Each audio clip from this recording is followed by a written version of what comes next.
Okay, it's been a minute, but I wanted to talk about Spider-Man: No Way Home, and it's been a little bit since it's been out, so I could kind of get it off my chest now. We've had, the holiday break come up, and if you haven't yet, I'm just going to talk spoilers pretty much from the get-go. So if you haven't seen it still, haven't got the chance, and you still haven't got spoiled somehow, been on the internet, I advise you go away. Okay. So I just want to talk about it real quick because even I, who have been working a whole bunch of hours these past month or so, month and a half, I made time to go watch this movie. I actually had to drive like an hour and a half away to see it, and it was totally worth it. Spider-Man, No Way Home. Really, what I would say is that there's been constant complaints from a small minority that this Spider-Man is not Spider-Man and that he is Iron Boy, and I think that those complaints are actually substantiated a bit because he's got all the tech, he's got all these things, the suits have always helped him out, and there's of course a little bit of his own ingenuity, but there's been something missing from Spider-Man. And I think, honestly, out of all the character arcs that the MCU or Sony or Marvel, anyone that has done anything, I think now that Tom Holland's Spider-Man, it was like I don't know, like the chef's kiss, you know what I mean? Like, it almost makes me, like, kind of teary-eyed thinking about it because it's like when I left that movie, I talked about it for like 5 hours. I mean, I'm still talking about it. Like, I'm still thinking about it. And if you don't know, then we have basically in the trailers, we have Doctor Strange casting a spell, and Peter keeps talking and messes the spell up. And everyone who knew that Peter Parker was Spider-Man comes through, right? So that's why there's old villains from old movies and such. And he wants to fix them and wants to help them, just like Aunt May does. Aunt May ultimately dies during the movie. She says Uncle Ben's line from the actual comic, the way he said it was, I think it was, with great power, there must also come great responsibility. That's like verbatim, word for word, what the comic said. But that happens. Peter wants vengeance. Toby and them stop him from doing so. In the end, he winds up saving everyone, and he makes everyone forget about him. He literally loses his entire life. He loses all his friends. He literally loses his existence essentially all over again, but has to be there for it and chooses to be Spider-Man at the end.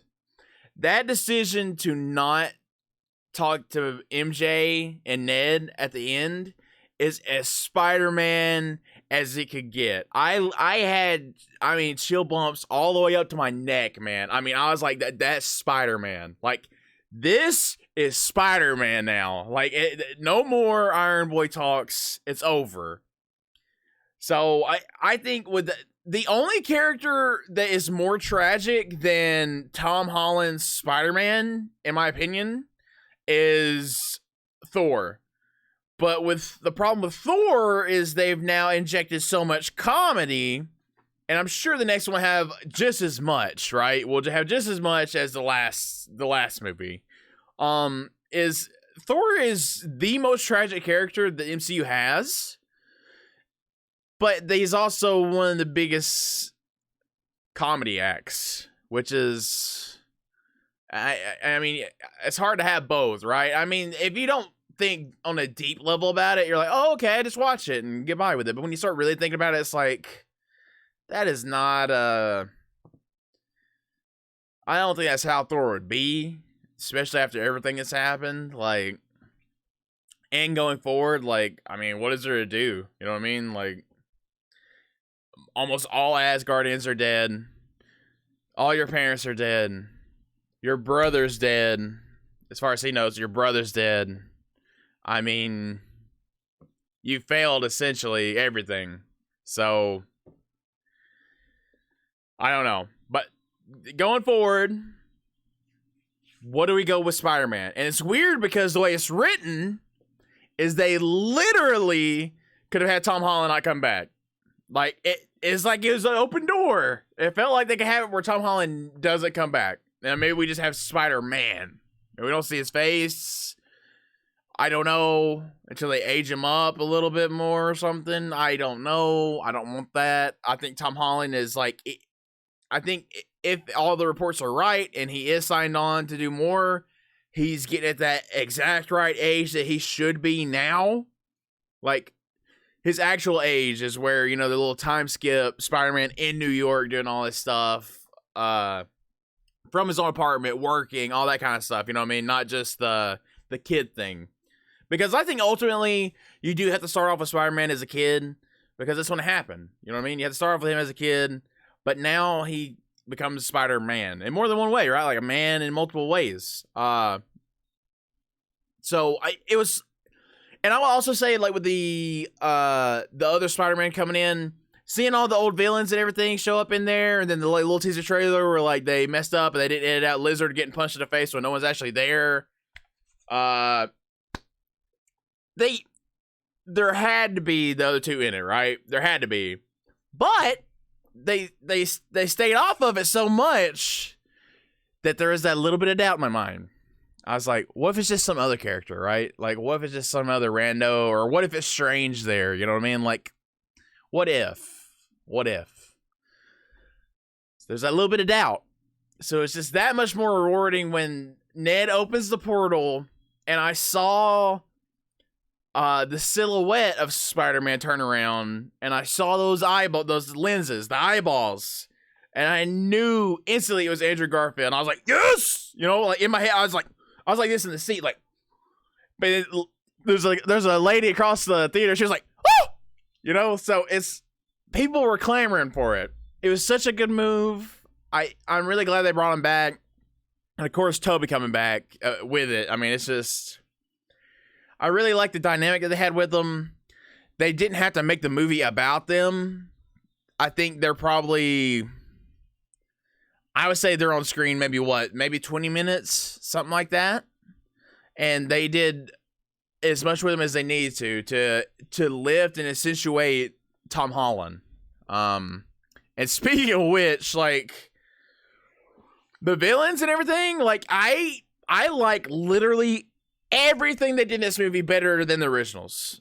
I thought Spider-Man 1, the original Spider-Man, and Spider-Man 2, I don't think they're bad. I rewatched them. I don't think they're bad.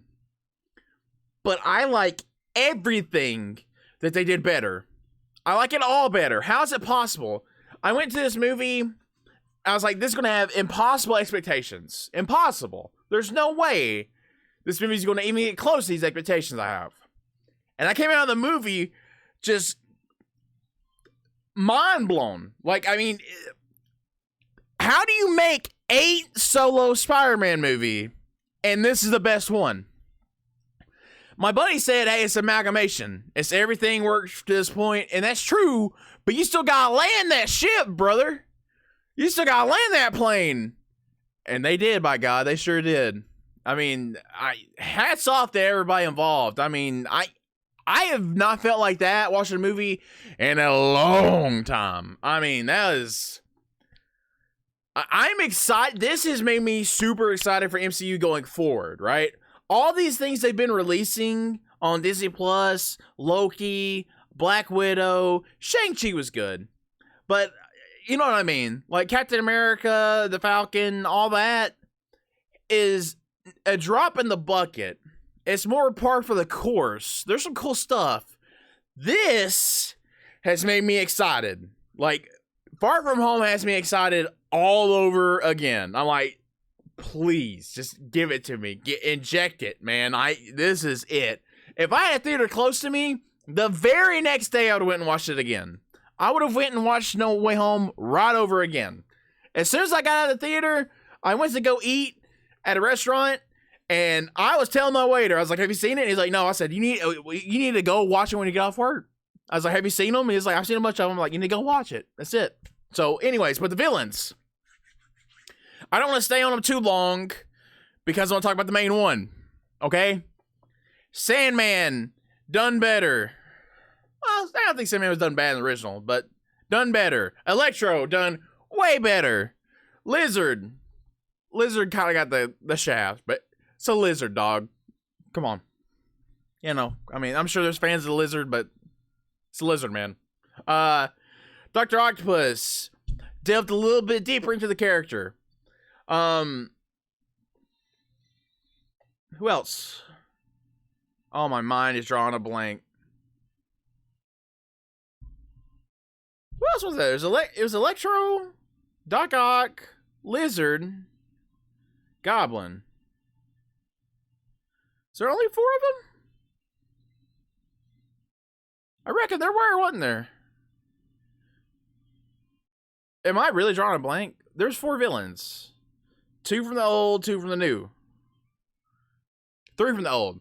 Sandman, Octopus, Goblin, Electro, Lizard. Why did I draw a blank? I just talked about all of them. Wow. They all better, right? Let me tell you something. William Dafoe is the best villain that has ever been in the MCU. And what I mean by villain, I mean a villain. I mean a bad dude. Hey, no remorse. No recourse. A bad dude. He did not have to come back to this movie and pop off like he did, but by God, he did. He came back and he made this character more menacing, more antagonistical than anything I've ever imagined. Like, I mean, this man, as my friend will put it, is the embodiment of Black Air Force energy. That is it. That is Green Goblin in this movie. I mean, Willem Dafoe, I mean, hats off, man. You know, those scenes when they fight are brutal as hell. And I really hope they start doing more of them because, like, they said that there was a lot of practical effects. And you can tell if the weight is just different. I am such a stickler for practical things, I swear. Like, when they, what movie was it? I think it's Force Awakens when they actually had practical aliens and stuff. That stuff ages so well because it's really there. It's there. I'm not going to be able to see the CG that looks bad in a while. You know what I mean? It's there. If it's done well, it's there, man. It's tangible. It's right there. If it looks good, it's going to look good for a long time.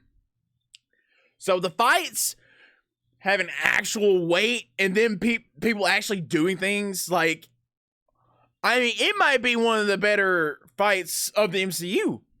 I mean, like, as far as, you know, just the physicality, the brutality, the visceral nature of it, really. So, beyond the story beats of it, which I'm not going to go all the way to story beats because there's plenty of stuff out there. You've watched the movie. We're talking in my opinion of it, right? Goblin doing what he did is, like, twofold because, like, there are people out there you cannot change, you cannot save. They are just villains. And that's what Peter decided to do. I said, I'm killing him. And they still saved him. That whole, you can't save everybody, Peter still did. Like, I don't know, man. That's, I left that movie just blown away. Blown away. Green Goblin, number 1. I'm sorry. Like, Thanos got his whole arc. Goblin came in, has one old movie, has, the back half, if that, of this movie. This is the most impactful one-off villain that there's ever been. And I'm not debating with nobody about it no more. I'm not going to talk to you about it if you disagree. I won't do it. You can't change my mind. All right. Tell me what you guys thought in the comments below.